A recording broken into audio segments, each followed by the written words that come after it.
Hi, welcome to Project Geospatial. I'm Adam Simmons, here back with my colleague Darryl Murdoch, and for another episode of Adam and Darryl View the World. Hey, great to be back. Darryl, we have a special guest this session. You want to introduce? Absolutely. So today we have the TruWeather founder and CEO, Don Berchoff. Don and I are friends from other times and other places, but Don's got a really interesting company, an interesting business that he has built, and a really interesting background that quite literally is centered around weather, the use of weather. Donnie, welcome today, and really glad to have you on the show today. Well, hey, Darryl, thanks for having me. And you should know that the only person that calls me Donnie is my sister. So congratulations on that.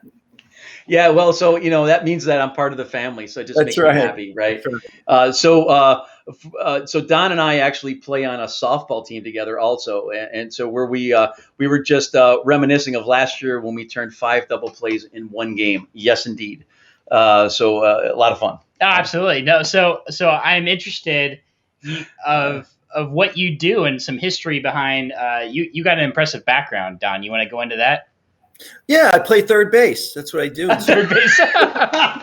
Okay. Well, I mean, we can go into baseball. I mean, that's your favorite subject, Darryl. It is, right? So I have a lot. We have a lot of fun. So my background is at 7 years old, I knew I wanted to be a meteorologist, and it's kind of interesting in the weather business. You'll probably find about 80% of meteorologists know it before the age of 9. And, it's kind of a mystery. I don't know why that is, but that just gives us a good head start in growing our background. And I went to school, got my degree in meteorology, and then went into the Air Force for 24 years. I started off flying as an airborne meteorologist. I have about 300 hours flying on an EC-135s and KC-10s, which was really good. This was back in the mid-'80s. 1980s, and that was a time when we didn't have as good a weather data as we have now globally. And I was responsible for helping the drag fighters overseas. These were F-16, some of them single engine, that were dragged over with 18 in a group with 3 tankers. And it gets pretty hairy when you don't have weather intelligence. So they sent us up there because they were worried about having quick reaction to knowing where to go. But that was the real valuable experience, because that really set the stage for where I am today in really understanding the weather at a detail that, especially aviation weather, at a detail that most aviation meteorologists never really experienced because of the in-flight operations. I also supported President Bush. I was his weather person, the first President Bush, for Air Force One. I have some good scary stories around that because we're always right. Weather people always right. And I then went off and I started just getting more responsibility, and I built big regional weather centers from the ground up. Started with nobody but me and built it into a 108-person regional weather center in 2 years, supporting operations for Army, Air Force tankers, Army helicopters, and actually during 9/11 for the CAP missions. We did probably over 500,000 support missions. And I also led some big changes in the way aviation weather is done in the military and the Air Force by implementing some risk management approaches in airlift tanker operations around the world that cut weather delays from 5,000 a year to 1,800 a year in 1 year without any improvement in weather prediction. It was just the way people use the data. That's the biggest challenge we have. There's a lot of good weather data falls on the floor because it's not being properly used by the end users. Most people think they understand weather because they see it on TV, but in reality, there's a lot of different weather data that could be applied to different problem sets. And then how you translate that into a workflow and use it for the right problem really is the value in the weather data. And so the cost of weather on the U.S. economy is $643 billion a year. And through the work that we have done in the Air Force, we believe 40% of that, $200 million almost, is recoverable, not even by improving forecasts, but just in how the data is being used properly. And this is a big challenge because unfortunately, a lot of people carry a lot of weather baggage on their back. They don't believe that we could be good enough to be actually integrated into a business system like that. But the fact of the matter is, if you have the right system set up, you can get the value of that and get that return on investment. I ran an Air Force base in Central Asia, the main staging base in Afghanistan. I had 1,500 people responsible for all security, terminal operations, feeding people, bedding them down. It's nothing better than having to eat your own weather forecasts as your dog food when you're trying to clear runways in ahead of a snowstorm. And I helped build the Afghan army. I was up in the Joint Chief of Staff, and I was the lead for Afghanistan for policy and strategy from 2002 to 2004, which is a pretty significant period. I then retired and went to the Weather Service, and I was lucky enough to become Science and Technology Director. And I had a $130 million budget. And in that time, I got to see all the great science and technology that's trapped in the labs and universities that is not getting through into operations. It was a very frustrating period for me because we had money, but we just couldn't get it focused on the right things because you can't move fast enough, right, with the bureaucracy. Some of those, you guys know this because some of you have been working in government systems for a while. Some of those requirements are written 10 years before you even get it out to operations. And by that time, the technology is advanced so much. Or longer, right? Yeah. Or longer. And I was really frustrated because we had people in the Weather Service that could go into Best Buy and get a better technology than we could give them in their weather offices. And so and then I had a lot of folks in the science and technology research area coming to me and saying, look at this capability we have, look at this. And it would be like teasing me. You're bringing me these great toys. And I look at them and go, I can't do anything because the money's all tied up. Even though I look rich, we're not rich, right? Every dollar is accounted for. So after about 4 years, I decided that I can have a bigger impact outside the government than I could inside the government. Because I used to watch folks come in and talk to leadership in NOAA or the DOC, and things they were telling folks, I've been telling for years, but once they heard it from somebody else, all of a sudden, whether for whatever reason, it became valuable to them. And I quickly realized you can have more impact. So I left, the government, and then I just embarked on several years. I worked for Unisys, but got my P&L chops, got my business chops. But then I started this company, TruWeather, in 2015, and the whole focus is taking all these lessons learned, all this capability that I've seen, and just bringing it together to accelerate science and technology trapped in the labs and accelerate it into commercial operations so we can really serve the industry better than what we're doing today. And we can. There's a lot of low-hanging fruit. And so we built an analytics platform, and we can take in different data types. We can pick and choose which ones for which mission. We can slice and dice it down to the specific mission profile, depending on what the weather pain points are. And we're not stuck to one model or one data feed. And I built it to be fungible because I realized that it had to be plug and play. And we're now able to add sensors. Some of our customers have bought sensors that we plug in our system, and within a day they could see it in their GUI with all my other data. And now we're filling in those gaps. So we're working on that problem of not using the data properly. We're training and working with people to say, look, this is what you got to do with the data. We're starting to get back some of that ROI for them. They could get a 10-to-1 return on investment with our data if they use it properly. And now we're starting to close the gaps in the sensing because weather, we don't have a lot of sensing. We have a data desert below 5,000 feet. We could talk more about that. But the point is we're starting to fill that in. And we need to do that for autonomous industry because this is the best business case we've ever had for microweather, and we don't have the infrastructure out there to support it. And if we don't do that, it's going to be a problem. Hey, yeah. Don, just for the sake of our audience, can you go into some of the problems that are with weather? So people may not realize, people probably think that weather is kind of a baked technology or a baked set of sensors like we know it, but that's far from the case, right? Can you discuss all the problems and why it is still a big business, right? Yeah. Well, I think, first off, let's talk about what the state of the science and our computer processing is and our data. Our predictions, when people make fun of us, first of all, we are better than 50%. We're like 75 to 80. So I want to make that clear. All right. Why do you always have like that 1% chance of rain when it's like clear blue 22?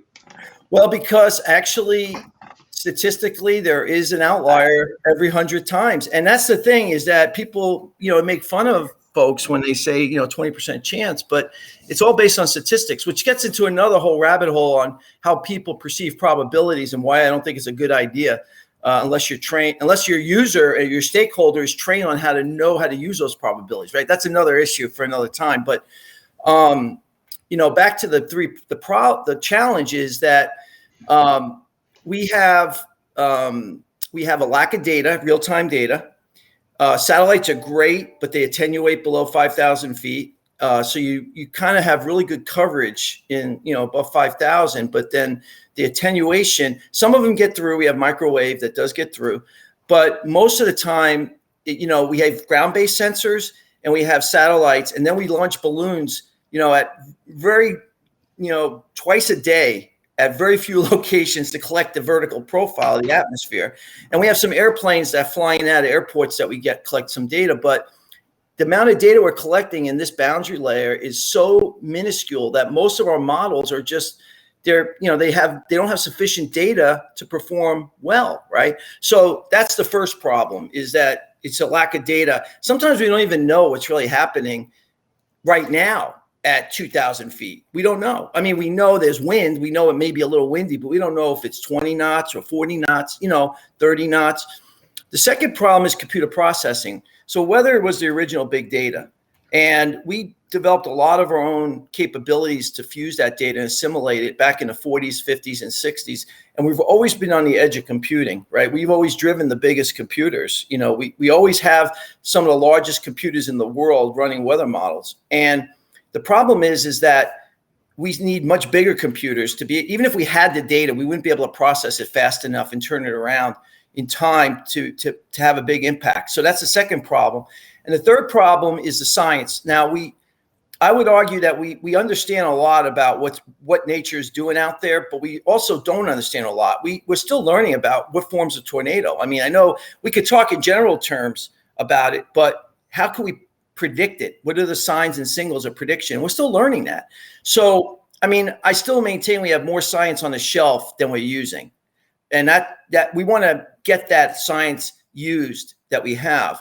But that's the big weather dilemma right now, and why we're not as accurate as we like to be. Now, why is weather big business?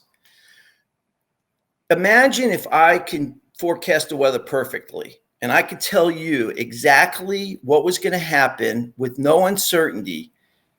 Would you be really interested in knowing whether you should send your workers out to perform a task when you know that they're not going to be able to accomplish it because it's outside?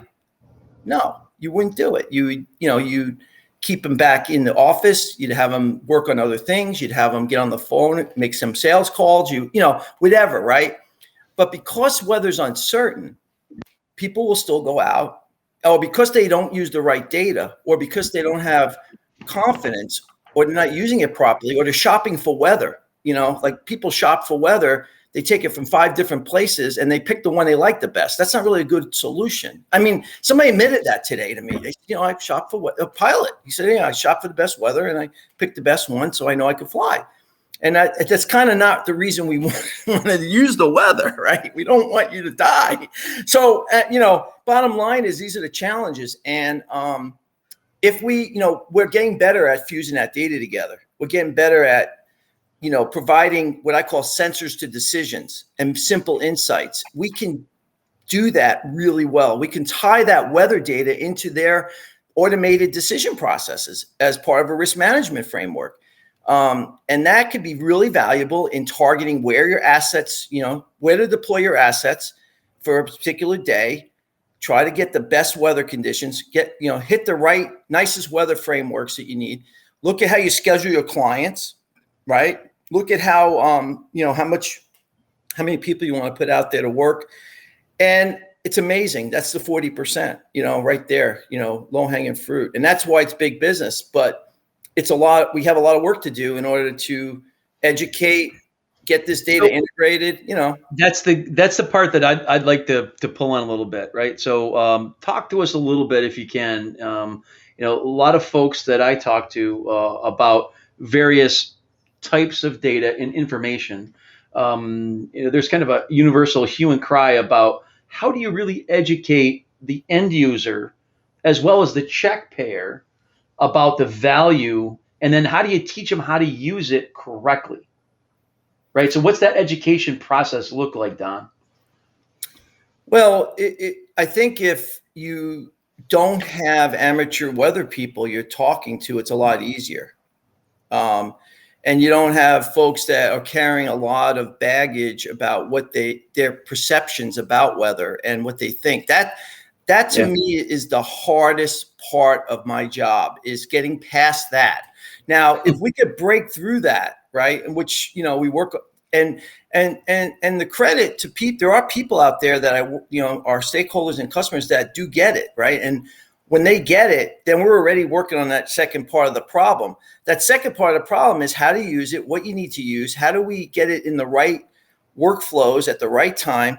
I like to go in and look at somebody's end-to-end workflow and say, let's talk about everything you do, and let me show you how weather impacts each component of that.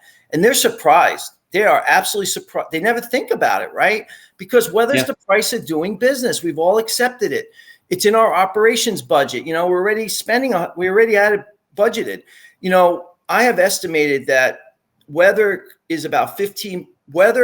costs you about 15% of your operating budget. So if you're spending $1.5 million or $2 million a year to go out and deploy people to do stuff, pay them, blah, blah, blah, probably 150,000, anywhere from 50,000 to 150,000 is just weather that has impacted you and has cost you money.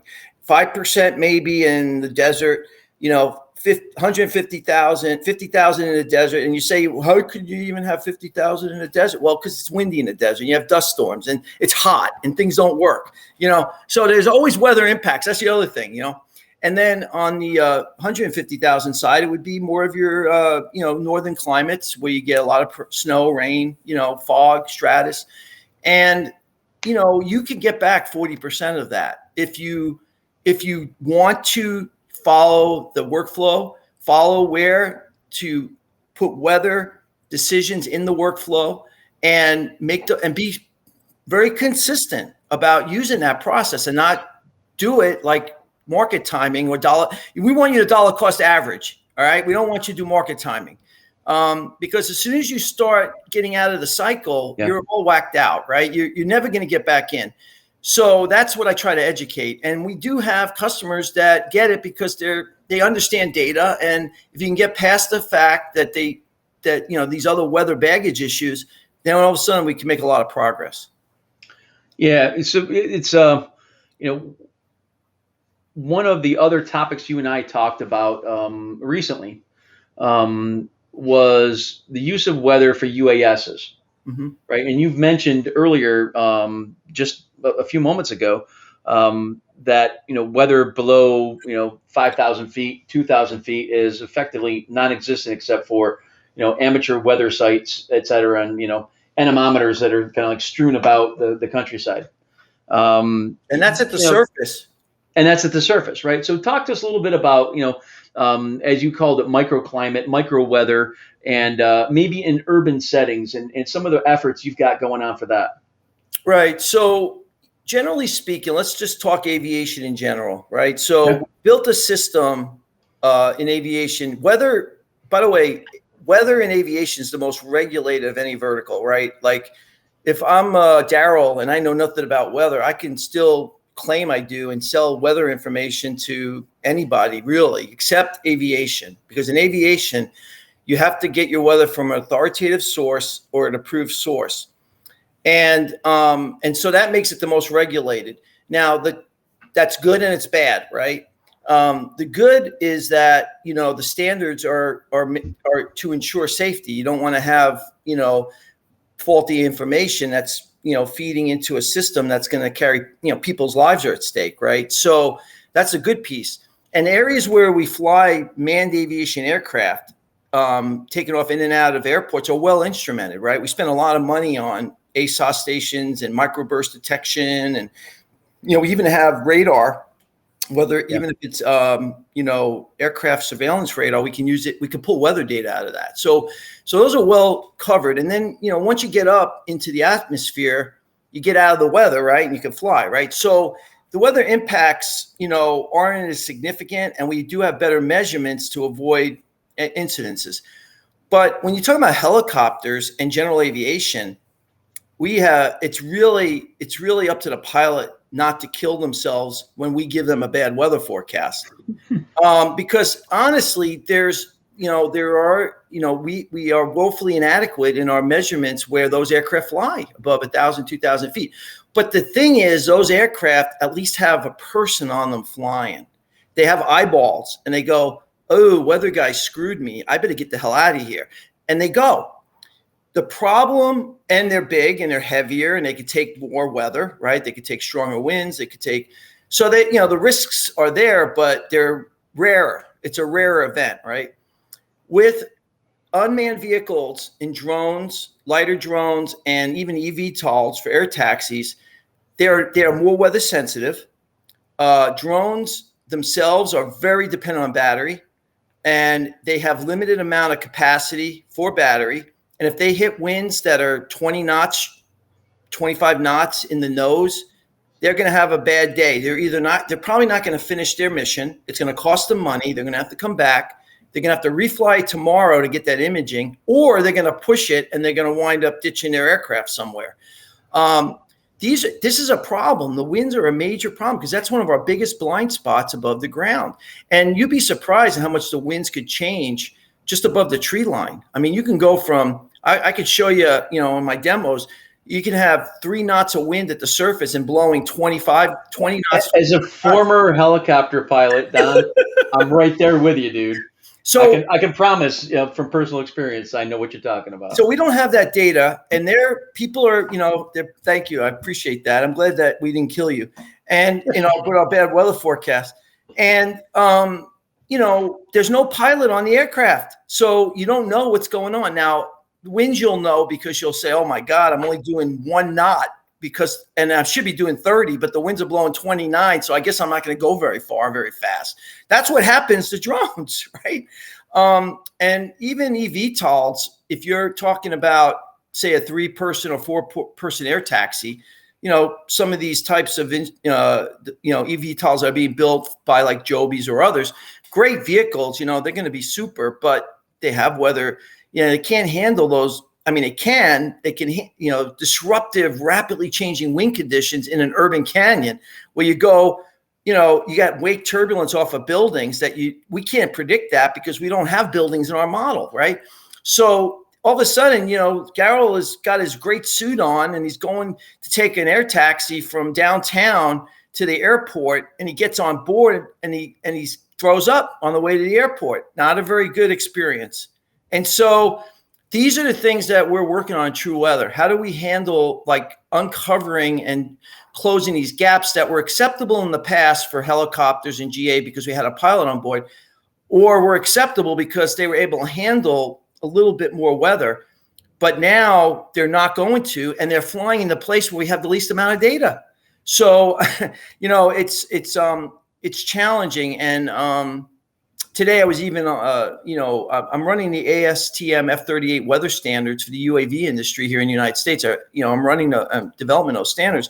And the thing that we keep running into is that the people in the FAA, especially in the lower and mid levels, get it, but it's the senior leadership that just say, well, we're just going to use the manned aviation data. They don't really understand yet or fully comprehend that not having eyeballs on the aircraft is like flying blind to these pilots. And what's really interesting is that the FAA says the pilot's responsible for having knowledge of the weather which they're flying in. How do you do that if you're not on the airplane and the data is uncertain? How do you hold them accountable for that? And because we're not even giving them the tools. And this is the debate we're having right now. And I actually brought that up today in this forum.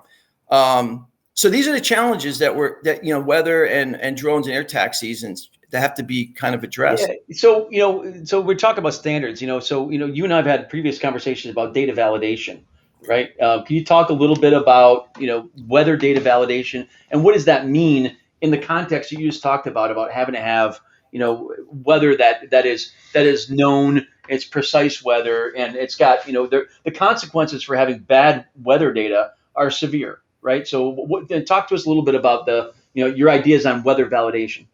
Well, all right. So sticking with the aviation industry, because it's one that I understand very well and it's regulated. And is that today when you put instruments out on runways, you have to certify the instrument. So in other words, it goes through testing, validation. It costs lots of money, and it drives up the cost of those instruments. Right now, they're great instruments. I mean, they give us ceiling height, using a LiDAR. It gives us visibility using other LiDAR and other sensors. It does a lot of great things.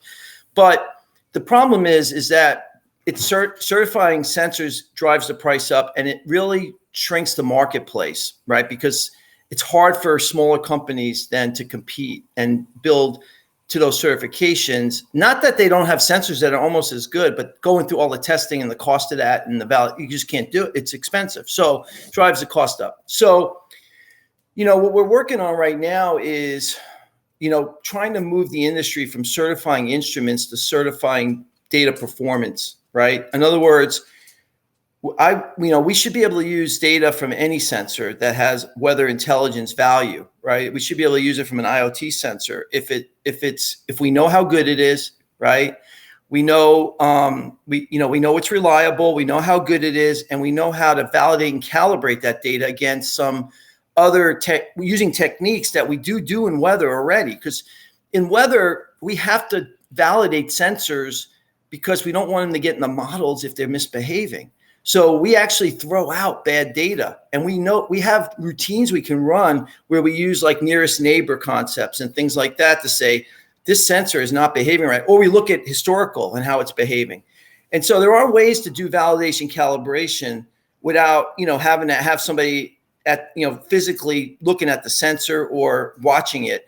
And we've been doing this for years. We throw out bad data, and so we need to take that kind of concept to this data performance standard concept, so that we don't have to, we can use lower cost sensors, we can democratize it, we can leverage all this extra data that's out there to close these gaps I've been talking about, and we can improve the forecast and the situational awareness without having to invest in, $8 billion in infrastructure for weather. Because this is what the fact is: 3% of the country is in a range of having a ceiling measurement.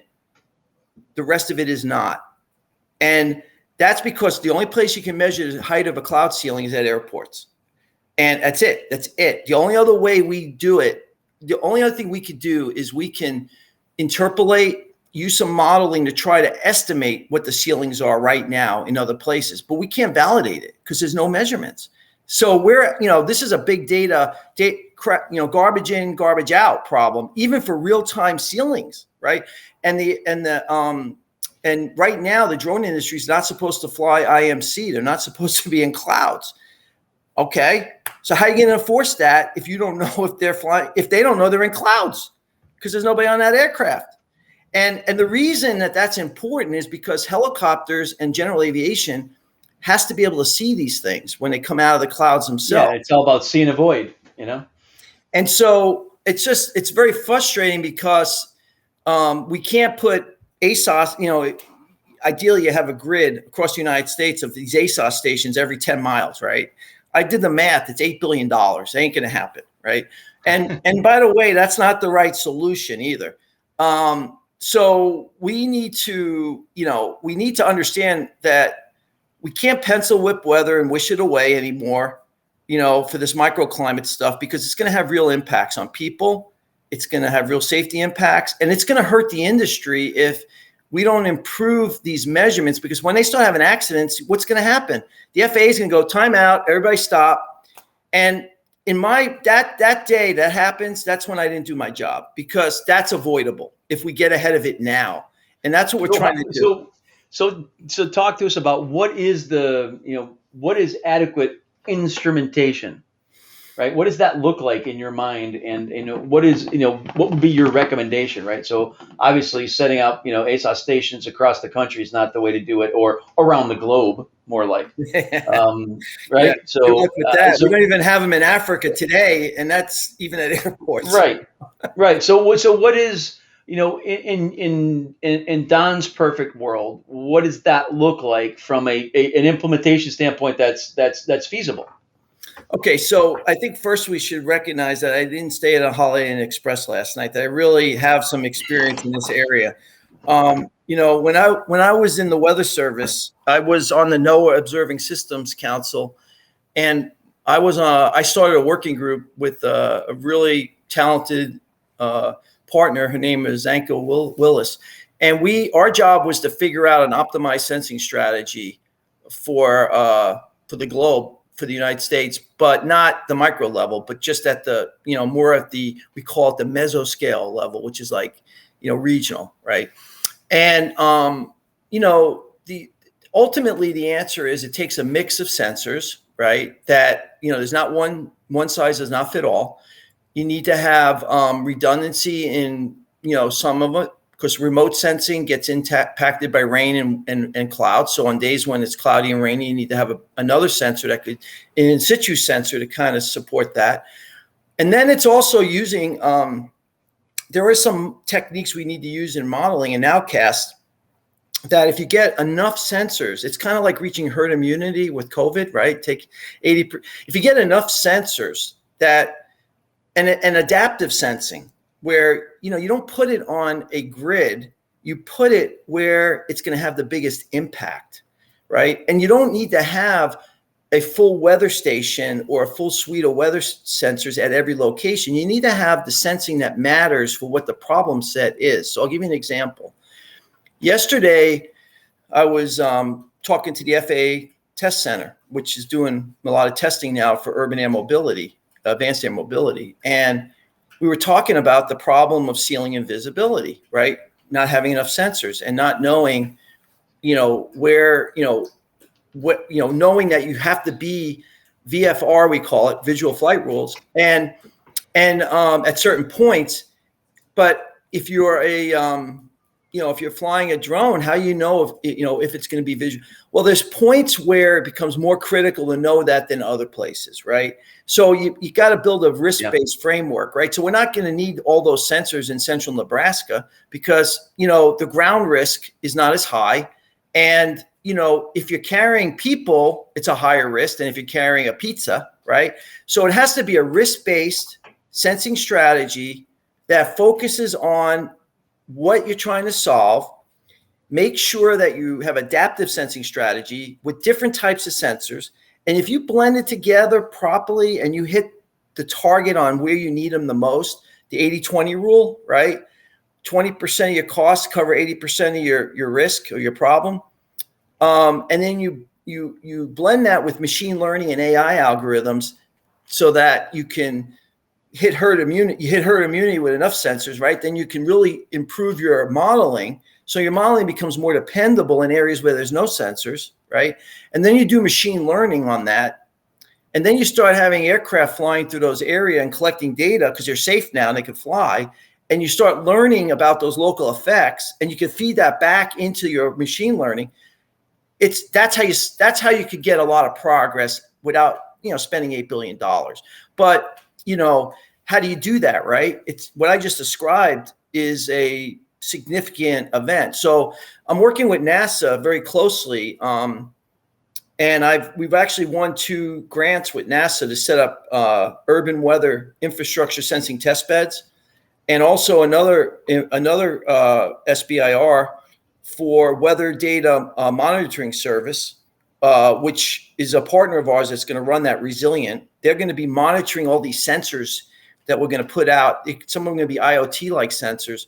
We're going to develop some of the algorithms for knowing when sensors are not behaving well, and then we'll be able to throw those out. And then we're going to have an optimized sensing strategy that we're going to build based on some algorithms we're going to develop in machine learning. And then we'll do targeted sensing based on the ConOps, like based on what it is they're trying to accomplish, where they want their vertiports, where they want their drone ports, where they want the main routes, where the heaviest traffic is going to be, not based on the science. Because see, the problem in the past, scientists have always driven the requirements for weather observations, which is important, all right? But a lot of the weather observations that we get today at airports, they're built also for the climate record. And we don't need that kind of pristine data. We need data that's operationally relevant. And so trying to build that ops science, find that blend, that right mix, and then run these models, which we have another SBIR to run these, take this data and run some computational fluid dynamics models, do some machine learning with the new data sets that are coming in, because a model's never good if it doesn't have data. If you just run a model, just because you have buildings and you blow wind through it, doesn't mean it's going to be right. You need to start validating and calibrating that model with real data and feeding that back in the system. And you could do that, in the city. You could do that in, say, high density corridor run areas for drones, say cargo lift drones that might go interregional airport, and they're flying at 3,000 or 4,000 feet. And you just want to do some high density sensing along that corridor, right? And that would be a mix of wind lidars that have rotation. It could be weather off the drones themselves. You can use cameras and do some analytics. You can blend that with some real sensors on the ground, lower cost ceilometers to measure the heights of the clouds. There's systems out there that are 10 to 15 times cheaper than an ASOS, and they're just as good. And so, but they're not certified, right? So that's kind of the way that, if I was able to say, how would you address this problem? That's how you'd address it. So we got to work it now. And I think it's going to be a public-private partnership. The government's not going to be able to do this themselves. And I give NASA a lot of credit for the way they're operating and doing this. They're bringing in private sector. They're incentivizing us to solve these problems. Not do basic research. That's the government's job. I'm not going to do basic research, but to take TRL, technical readiness level 5, 6, 7 kind of capabilities, and then test them and integrate them and tweak them in our algorithms and get that out. It's going to, if we do this right, we can accelerate progress. If we hand this to the government to do, it won't happen in my lifetime. It won't. I'm not meaning that like sarcastically. I'm serious. I'm serious. So this is the challenge that, we're all working, and TruWeather's in the middle of it, honestly. So, as you look at this, really, it's an amazing landscape when you really kind of think about, all the fingers that you've got in the various weather organizations, standards organizations, test beds, et cetera. Many of the folks that they're going to be watching this particular conversation are going to wonder, okay, so how do they get involved? Mm-hmm. What is it they should know?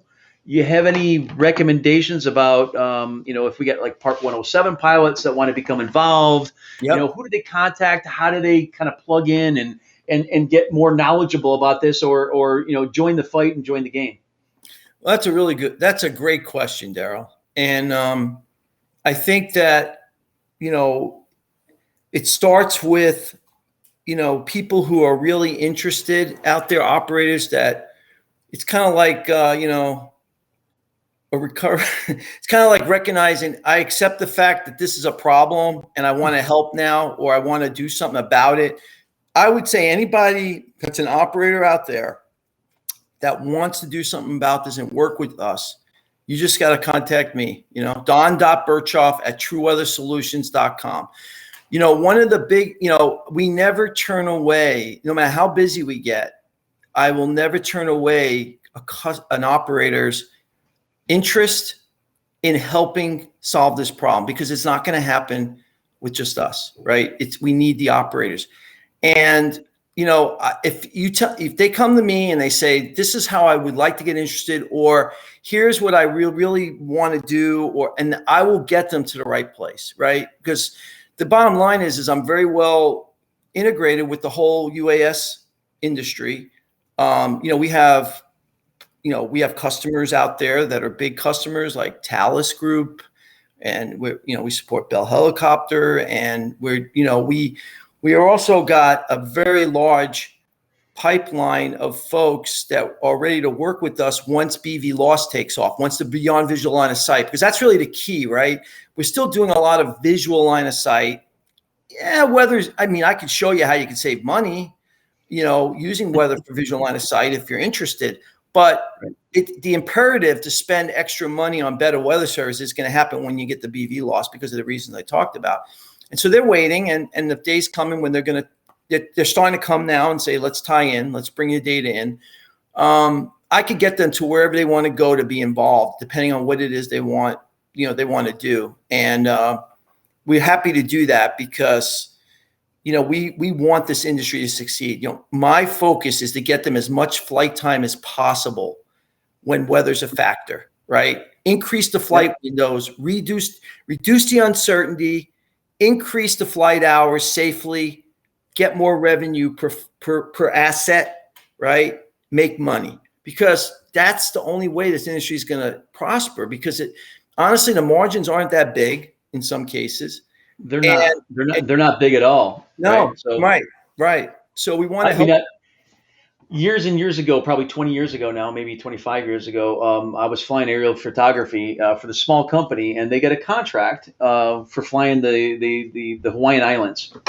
And the whole idea was literally just an aerial photography gig, right? Just straight RGB, fly all the Hawaiian Islands, right? They literally they shipped an aircraft, two aircraft over, from the West Coast over to Hawaii, that were all STC'd and outfitted with cameras. They had 2 or 3 cameras each, and they had 2 crews. And they figured it was going to take them, something on the neighborhood of, 3 to 4 months to do the entire mapping project. After 2.5 years, they realized that Mauna Loa and Mauna Kea are not exactly cloud-free at pretty much any time. And the contract quite literally was written so it was quite literally 100% cloud-free imagery. So they'd have, go out and collect, and they'd have like a little wisp of a cloud in the corner of an image. So they go back and they park again, right? So how often does that happen, right? I hear that all the time. It would drop. Right, and it's just, but that was a bad contract. But it was just, it's sort of kind of it's like you're never going to get there from here, right? So how much had money, they had better weather, right? Well, just let's go to that contract a second, all right? Yeah. How much money would it cost them to talk to one of my experts to tell them what the climatology is and how much cloud cover they're going to have and how many cloud-free periods they're going to see, so that they can put that in the contract and say, I need this much time. That's exactly it. And how much did it cost them not doing that? I can't. That's millions of dollars. Right. The crazy part is that the government kept paying this crew to sit there on the ground. Well, that's the other crazy part. Question for the new, we'll call it new UAV providers. Mm-hmm. I mean, the industry from the UAV providers, even from the smaller guys, is growing faster than they're aware of some of these problems, right? So how do you letting some of these newer startups, these newer folks aware that these problems actually exist? That's being a part of the UAV community is one thing, but how do you introduce them to the community and introduce them to these problems that and honestly, we probably take for granted that we've known for years. Right. So how do you introduce that? Can you get that? So with your connections with the FAA, et cetera, when we get into the Part 107 requirements, is that how about a weather training class that's a requirement that talks about these very because things? That's part of ground school when pilots have to train, but that's not part of part of UAV. Well, you're opening up you ready to get me really spun up now? Okay, let's talk about the Part 107 weather. That was Adam. Yeah, no, the Part 107 weather training, right?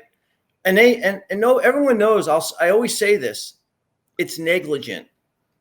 It's negligent because All they did was copy the manned aviation information. They spend more times on how to decode a TAF and decode a METAR than they do talking about winds above the tree level. Which one is, they don't even use TAFs and METARs for visual line of sight. You know why? They look at regular weather data. But we're not even training them on the things that are relevant to what they're doing. See, you're getting me passion here, because it's very frustrating to me, because it's a cut and paste thing, right? And it was intellectually very easy to, I don't want to say lazy, but it was. And the bottom line is we are now mistraining people in the Part 107 training. They think that, oh, if I do this and this, I'll be okay. You know, I'd rather they didn't give me any training. Quite frankly, I would have preferred no training. So what I've been doing is I'm working with a lot of the flight schools now, the drone flight schools. And especially with BV loss, you know, we're just going to supplement that training, right? So I've done a couple of, you know, gigs doing. In fact, I was asked to do the Part 107 training. I did a video and I felt dirty doing it, you know, and I wasn't even paid for it. You know, but the bottom line is that we've got to be really relevant about this, train folks right. And I'm hoping that we could get that into the training schools, that TruWeather is going to be part of that, and lift that level up of training, so that when they come through, they at least getting educated about this, and then they can make a better decision about how they want to deal with it, right? Whereas now they don't know. So that's a really good question. And the other thing is, you know, you talk about small businesses. So I do a lot of speaking, right? So I'm going to be at most of the major industry shows this year, and I am speaking, you know, at AUVSI. I'll be speaking to the first responders and emergency managers about, you know, weather and education on this, and try to, you know, help them improve their weather resiliency and TTPs, tactics, techniques, and procedures.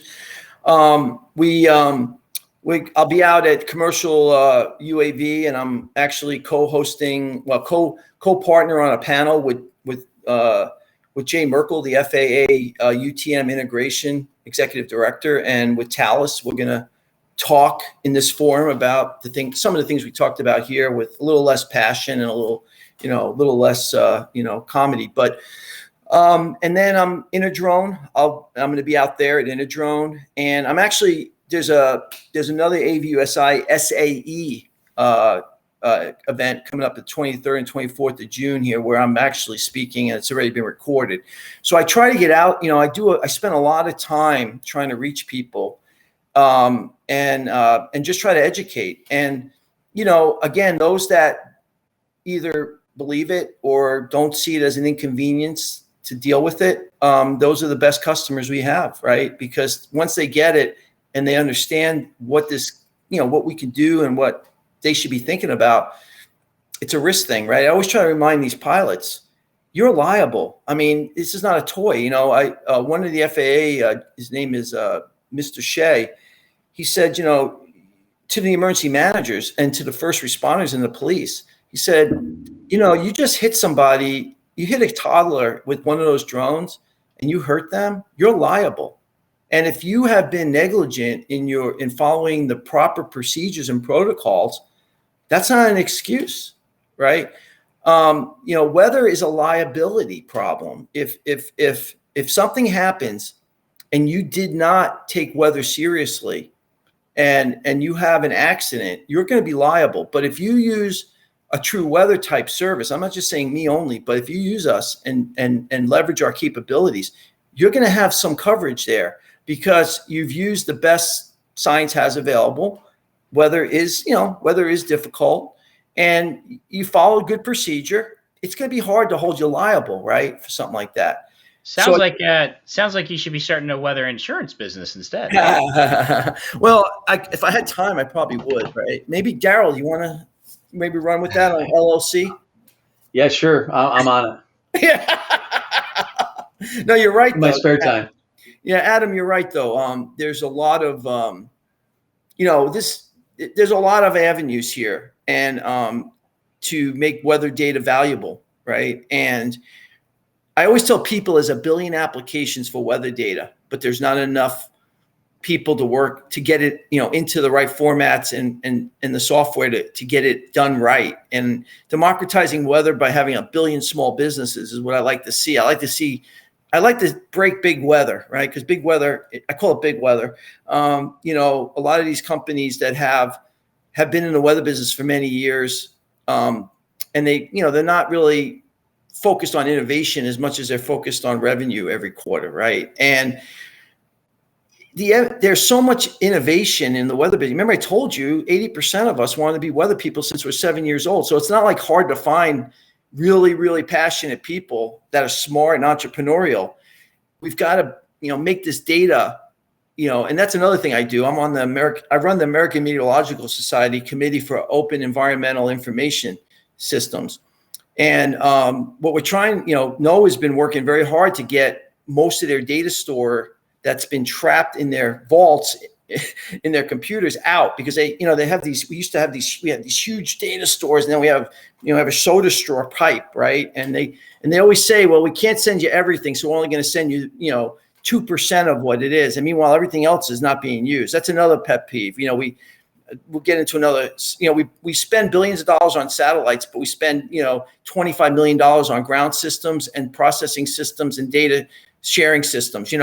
I often tell people I'd rather have a little less sensor so I can leverage all the good data and use it properly, right? I mean, you probably did this, right? That is an entire, literally, that's like an entire separate discussion that we'd love to be able to have you back. And literally, no, seriously, this has been, believe it or not, we're like literally at the top of, of our hour already. But you're right. It is a good discussion because there's a lot, not just weather. There's a lot of government organizations that have legacy data that they need to convert digitally, and they're struggling with it. And the problem is that legacy data they're finding is where they kind of just forgot about it, didn't care about it. Now at the age of machine learning and AI, they're like, we can use all that. Right. What is the relevance of all of that historical and archived data? It has value. Problems. There's value, but the question is, who's spending the time to figure out how to unlock it, and then determining what that value might be. So, with your permission, we'd love to have you back soon. No, seriously, to talk. We'll spend an entire other session. We'll spend another hour talking specifics about weather data and how do we do that. Yeah, if you're willing, we'd love to have you, man. No. I mean, so the data, we want to unlock that data, but not just legacy, not just historical, which I agree with. We need that unlocked. Real time data. Like 2% of the real time data is getting out, and we want to get. So NOAA's working to get that into 3 clouds: Amazon, Google, and Azure. And they've all agreed, they all got contracts to take that data and make it more easily accessible to end users, right? But that's only a small piece. We need all the commercial data, data discovery. If you could get all that data into a sandbox, and then you bring small businesses in with really smart software engineers that really know how to write code, I could solve you those billion, we'll knock off 10% of that billion every year, right? But the problem is, it's a hurdle. So so that's another challenge for another day that I'm going to take on. But it is. No, this is good. I hope this was helpful. I mean, I hope it sparks some thinking, right? And learning, Don, we really appreciate you being on, man. This is, fascinating topic. And as a guy who doesn't fly anymore, but wishes he did, and watching kind of the evolution of this species that is aviation weather. Now that we've gone from, commercial to private pilot, now we're into the 107 and multiple, and then air taxi pieces, and then all the freight pieces, and then all the other impacts of weather onto our everyday lives.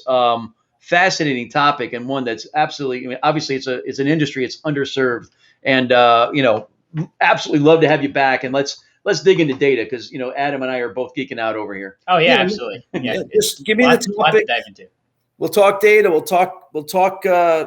When the GOES-R satellite was being put up, and they wanted to put more sensors on, and I said, okay, so more data on the floor. I used to have this vision where it gets taken into the ground control systems and it goes into the water. It gets released into the Potomac River and just floats out to the Atlantic Ocean. That's about the value of it. It just used to try, and they were doing better, but it's there's still a lot of work to do. How's that for a vision, huh? What? Were you on the Maryland or the Potomac side while you're watching this go out? Maryland or Virginia side? Virginia, right? Yeah, and you could see like the lightning bolts and the radar, the weather radar imaging just floating down the river. There's skimmers out there, like guys like small businesses are out there trying to get some of it. So, yep. Well, Don, I want to once again appreciate you popping on with us and let the audience know if you have any comments. We're going to post this video in the next couple of days that people can watch the recording of this session. Feel free to comment if you have any messages with in lieu of reaching out to Don directly. You're feel free to relay comments through us as well, and we can send it to Don at TruWeather. So once again, and it's TruWeather with TRU and the word weather. Right. No E. TRUW. This has been Project Geospatial with Adam and Darryl View the World with Don Berchoff here with TruWeather. Thanks everybody for watching.